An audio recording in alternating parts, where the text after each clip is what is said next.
Rise and shine, superstars. It's your favorite light coach, MB, and it is a great day. Do you know why? Because you are here. So if you are watching this video and you are thankful that God woke you up to see another day, I don't care what you're doing, where you are, stop what you're doing and say, come through, just to be grateful. Or comment below just saying, come through. Let me know that you are grateful to be alive, because gratitude is the best way to start your day. Now, if you, for some reason, don't know whether or not you're grateful to still be alive, I just want to let you know that you are here for a reason and a purpose, and we are glad that you are still here. And I want you to take some time today just to sit down and think of one reason, at least one reason, why you should still be grateful, okay? Cool. So this week, we are talking about dreams and the 6 key principles it takes to accomplish any goal or dream. And we're using the letters from the word dream to navigate through the week. So yesterday we talked about discipline. Discipline is basically the consistent act of doing the small things in order to obtain the big goal. And today we are talking about resilience, because if you have a goal or a dream and it's a big goal or dream, you have to have a big why. Why do you have to have a big why? Because you have to have a big conviction to be able to make it through whatever life is going to come and challenge you with. So resilience is the ability to change, adapt to change, or adjust to challenges. And trust and believe, once you decide, you know what, I'm going to do such and such, and you set a goal and you have a dream, you have all of these good intentions, like I'm going to wake up, I'm going to get it done. And I promise you, life is creeping, lurking around the corner with a bat, like, okay, come on through that good intentions door, because I got something for you. It never fails. You have all of this positive energy surging through your body because you're excited about what is going to be or what could be.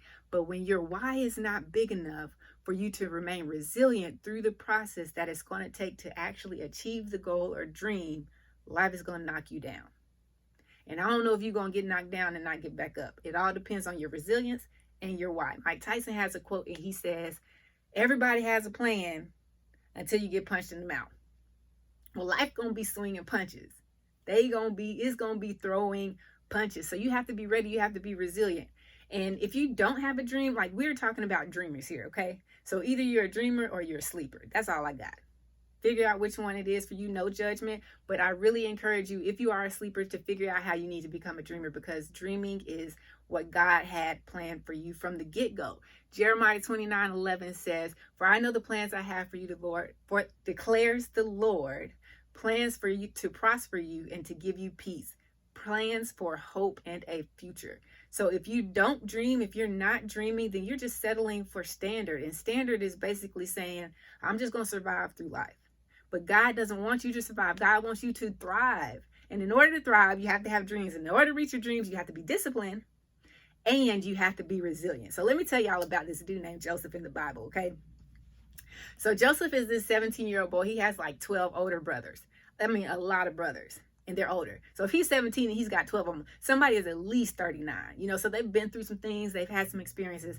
So Joseph has this dream one night, and I don't know how he approached his brothers. Like, what was his heart? It could have been very humble and saying, hey guys, I'm so excited to share with you this dream. It's so cool. Or he could have, really been feeling himself like, y'all, just FYI, I had this dream last night, and one day y'all gonna bow down to me. Either way, whatever way he delivered the message, it did not settle well with the other brothers, okay? And they were just sick of him. They was like, you know what? Say what you want to say. We're going to be about that action. So basically what they did was they took their brother, 17 years old, they tied him up, threw him in a pit, and sold him off to slavery. Mind you, he has a dream that they're going to be bound down to him. The dream didn't tell him all of the challenges that were going to come. The dream didn't tell him how resilient he had to be. The dream didn't tell him how much discipline he had to have in order to achieve the dream. He just had to have the conviction strong enough to hold on to the dream by any means necessary. All right, so they tie him up, they throw him in a pit, they sell him off to slavery. He ends up in Egypt working for Pharaoh. He's like, okay, I can do this. I got this. Now, I just want to stop y'all right there, just so that you know whatever challenges, circumstances, adversity, and obstacles that come at you when you have a goal and a good intention to reach that goal or dream, it's not all hardship. Okay, some of the challenges and obstacles that you're going to face are distractions, and they some sexy, like they look good kind of distractions. Like, oh my goodness, I know I'm supposed to be working here, but over there is ... Okay, so Pharaoh has this wife who is gorgeous, of course, because it's Pharaoh. She's decided with her little hot pants self to come on to Joseph, but Joseph was like, no, yo, I'm focused. I got a task at hand. He's thinking about the big picture. He's like, there's a dream that I had. I need to stay resilient. I need to stay disciplined and focused. Well, anybody who knows a woman and knows when a woman comes on to a man, it is absolutely infuriating for the man to reject her, especially if she thinks like, okay, you a really good looking man, I'm putting myself out there and I think you feeling me or what, I don't know, whatever she's thinking. It's infuriating, right? So he turned her down. He could have, Joseph might have turned it down nicely, but either way, all she heard was no. And so little Miss Hot Pants goes and tells her husband, the king, that Joseph tried to come on to her. Was that the truth? No. Did she care? No. So what happens? Joseph could have been killed right there, but God had bigger plans. So if you're here, I just want you to know that whatever you're going through, just hold tight, hold on to hope, stay faithful, because God has bigger plans for your life. All right? To prosper you and to bring you peace and plans for your future. So whatever is happening right now, it is temporary. Back to the story. Okay, so Pharaoh gets wind of this, and he's like, oh, no, you ain't going to be working in here serving me and then trying to holler at my wife. So he gets Joseph and sends him to prison. All right, let's recap. Joseph had a dream. The dream was that his brothers were going to bow down to him at 17 years old. They tie him up, throw him in a pit, sell him to slavery, lie to their parents and say he was attacked by wolves or something. Then he goes and works as a slave. Then somebody lies on him, and now he's in prison. He's a prisoner. So while he's in prison, he meets some people, he's still focused on the dream. He's remaining disciplined. Discipline also requires you to be able to maintain your composure and calmness in the time of storm and troubles. So you don't know what's going to happen, but you have to keep your integrity, and you have to stay focused on the bigger picture. So he's in prison, comes across these different people, and they have some dreams. And one of them was a baker. He used to be a baker in the palace. And he told Joseph his dream. Joseph interpreted the dream and told him, look, you don't have to worry. You will be restored to your former glory. AKA, you'll get your job back. You're all good. But when you do, don't forget me. The baker was like, cool, all right, bet. I'm going to survive. I'm going to get my job back. I can make it. So however long that took, Pharaoh comes, sends for the baker, and indeed he gets his job back in the palace. Now, does he be like, yo, Pharaoh, by the way, there's a dude down there that interprets dreams, and he said I was going to get my job back. He told me not to forget about him. No. What happened? He was so happy and focused on himself that he forgot about Joseph. So however long Joseph was down there in prison, the baker was up there living life, breathing fresh air, and just having a good old time. Time passes. Pharaoh has a dream, and everybody in the palace, nobody can interpret his dream. Then the baker's like, oh, shoot, my bad, I forgot. So there's this dude that is down in your prison, and he can interpret dreams. He interpreted my dream, and that's how I ended up back here with you. I really think you should give him a chance. So Pharaoh does that. He goes and gets Joseph back out of prison, right? Joseph interprets the dream. He says, XYZ is going to happen. There's going to be 7 years of feasting, 2 years of famine, blah, blah, blah, blah, blah. So Pharaoh's like, oh my gosh, thank you so much for that revelation. You no longer have to be a prisoner. Now you're going to be my right-hand man and the prime minister. Now, mind you, Joseph was kidnapped by his brothers. He was sold off to slavery at 17. Now, this is 9 years later. So Joseph was a slave and in prison for 9 years, if I'm doing that right. Yeah, for 9 years. So now he's 30.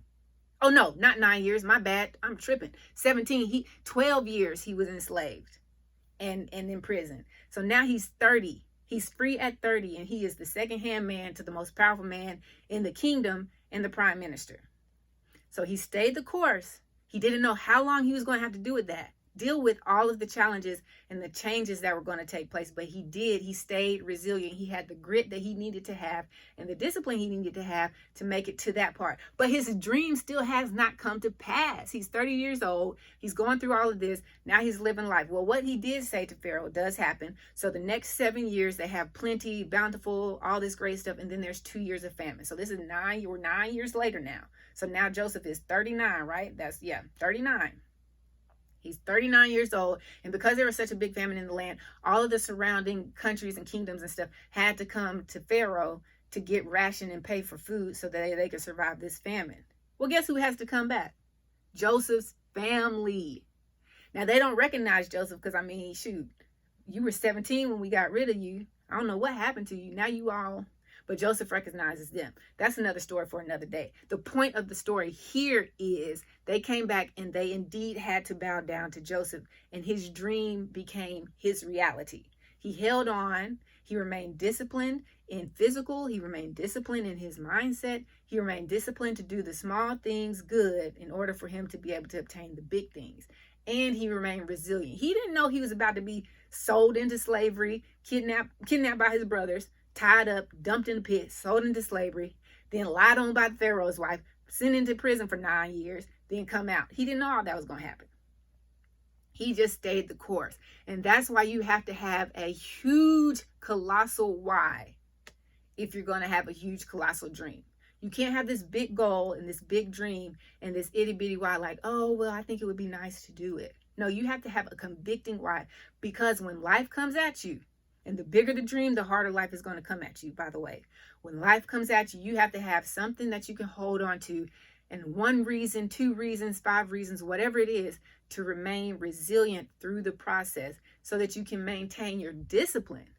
Because it's going to be easy. There are going to be days where you don't feel like doing it. But you got to get up and get it done regardless of what happened the day before or the night before. Because your why is big enough for that.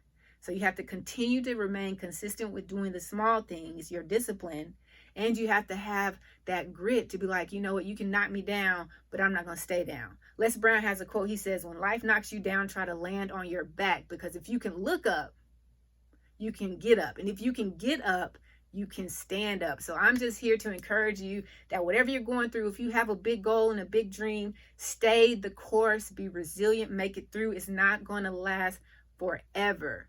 You can get back up.